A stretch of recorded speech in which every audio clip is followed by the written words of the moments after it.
আজ শনিবার ছিল, আমার ছুটি। ভাবলাম দুপুরে কিছু মুখরোচক বানিয়ে খাই, আবার সেটা হেলদিও হতে হবে। সেই জন্য আমি শুরু করলাম আজকে সয়াবিন পরোটা বানাতে। সয়াবিন পরোটার জন্য প্রথমে আমি এখানে আমার হাতের এক মুঠো সয়াবিন নিয়েছি। আমি একার জন্যই বানাবো, নিয়ে সেটা জলে সেদ্ধ করতে বসিয়ে দিয়েছি। এবার একটা মিডিয়াম সাইজের আমি পেঁয়াজ নিয়েছি, আর তার সাথে আমি 3টে কাঁচা লঙ্কা নিলাম। নিয়ে এবার এগুলোকে বেশ ছোটো ছোটো করে কুচিয়ে নেব।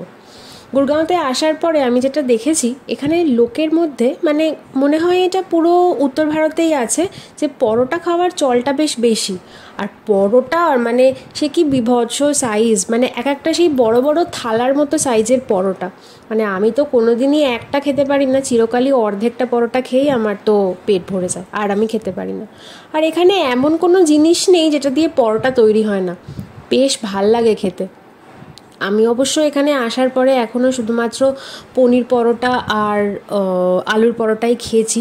আর হ্যাঁ, একদিন চিজ পরোটাও খেয়েছিলাম, বেশ ভালো লাগেছে খেতে, স্বাদটা বেশ একটু অন্য রকম। আর একদিন আমি এখানে রোল খেতে গেছিলাম, চিকেন রোল খেতে খেতে গিয়ে দেখি ওরা পরোটার মধ্যে একটা দারুণ জিনিস ব্যবহার করেছে, তার ফলে সেই চিকেন রোলের স্বাদটা কিন্তু বেশ দ্বিগুণ হয়ে গেছে। আজ আমি সেই জিনিসটাই ব্যবহার করব। এই যে আমি আটার মধ্যে একটু কসুরি মেথি মেশালাম, এটাই হলো সেই সিক্রেট ইনগ্রিডিয়েন্ট। ওই কসুরি মেথিটা মেশানোর জন্য আটার মধ্যে ওটা একটা দারুণ ফ্লেভার দেয়, তার ফলে গোটা পরোটাটা খেতে বেশ অসাধারণ লাগে। কসুরি মেথির সাথে আমি একটু নুন মেশালাম স্বাদ মতো। তেল তো আমি দেবো না, যেহেতু এটা একটু আমি হেলদি বানাচ্ছি। ভালো করে এবার নুন আর কসুরি মেথিটা আটার সাথে মিশিয়ে নিচ্ছি। এবারে আমি পরিমাণ মতো জল দিয়ে অল্প অল্প করে আটাটা মেখে নেব। বেশ একটু সফট ডো বানাবো। পরোটায় তো সাধারণত আমরা একটু নরম করেই ডোটা বানাই, সেজন্য যতটুকু জল লাগে সেই পরিমাণ মতো জলটা দিলাম। দিয়ে এবার এখানে আমি আস্তে আস্তে আটাটা মেখে নেব। আটাটা একটু তো যেরকম ভালো করে মাখাটা জরুরি, আমি সেভাবেই একটু ঠেসে ঠেসে মেখে নিচ্ছি। তো যেটা বলছিলাম, রোলটা খেয়ে আমার বেশ ভালো লেগেছিল, মানে এত টেস্টি লেগেছিল যেন একটা আলাদা মাত্রা যোগ করেছিল। এই সয়াবিনগুলো সেদ্ধ হয়ে গেছে, এবার সয়াবিনগুলোকে জল ঝরিয়ে আমি মিক্সির জারে ভরে দিলাম। এবার এটাকে আমি পেস্ট করে নেব। এবার ওই পেস্ট করা সয়াবিনটা আমি এখানে পেঁয়াজ আর কাঁচা লঙ্কা যে আমি কুচিয়ে রেখেছিলাম তার মধ্যে মিশিয়ে নিলাম। এবার আস্তে আস্তে এর মধ্যে আমি কিছু মশলা যোগ করব। সয়াবিন পুরোটাই আমি মানে মিক্সি থেকে ভালো করে থালার মধ্যে নিয়ে নিয়েছি। এবার মশলার মধ্যে আমি এখানে দিচ্ছি একটু গুঁড়ো লঙ্কা, স্বাদ মতো দেবো। এরপরে দিচ্ছি একটু ধনে গুঁড়ো, একটু জিরে গুঁড়ো, আর সবার শেষে দিয়ে দেবো আমি স্বাদ মতো নুন। চাইলে এখানে একটুখানি চিনিও ব্যবহার করা যায়, কিন্তু যেহেতু আমি হেলদি বানাচ্ছি সেই জন্য আর চিনিটা আমি ব্যবহার করলাম না। এবারে আমি যে আটাটা মেখে রেখেছিলাম ওখান থেকে আমি 2টো লেচি কেটে নিচ্ছি, যেহেতু আমি একজনের জন্যই বানাবো সেই জন্য। এবারে লেচিটা বেশ ভালো করে একটু হাত দিয়ে দুটোই আমি গোল করে নিলাম। এরপরে এর মধ্যে আমি সয়াবিনের পুরটা ভরে নেব। তার জন্য লেচিটাকে একটু বেশ ভালো করে গোল করে বাটির মতো শেপ দিলাম। এরপরে যে সয়াবিনের পুরটা আমি বানিয়ে রেখেছিলাম সেই পুরটা এর মধ্যে আমি ভালো করে ভরে দিচ্ছি। এটা কিন্তু খেতে বেশ ভালো লাগে আর বেশ হেলদিও হয়, যেহেতু এটাতে সয়াবিন থাকে সেই জন্য এটা বেশ টেস্টি। কেউ চাইলে যদি পেঁয়াজ ছাড়া করতে চান তাহলে পেঁয়াজ ছাড়াও করতে পারেন, তাহলেও খেতে ভালো লাগবে।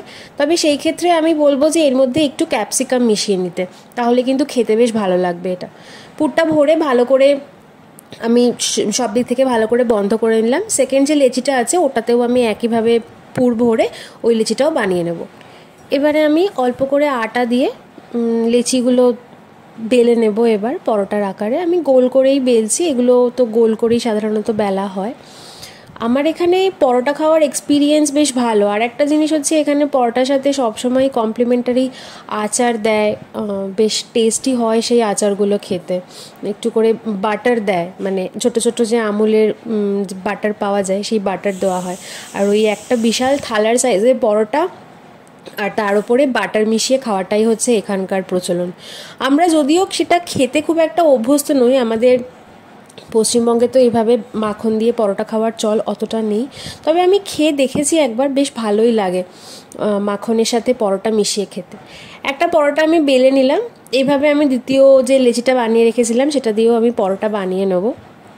একদিন আমার ইচ্ছা আছে এখানে চকলেট পরোটা পাওয়া যায়, একদিন আমার ইচ্ছা আছে এখানে চকলেট পরোটাটাও আপনাদের সাথে বানিয়ে শেয়ার করার রেসিপিটা।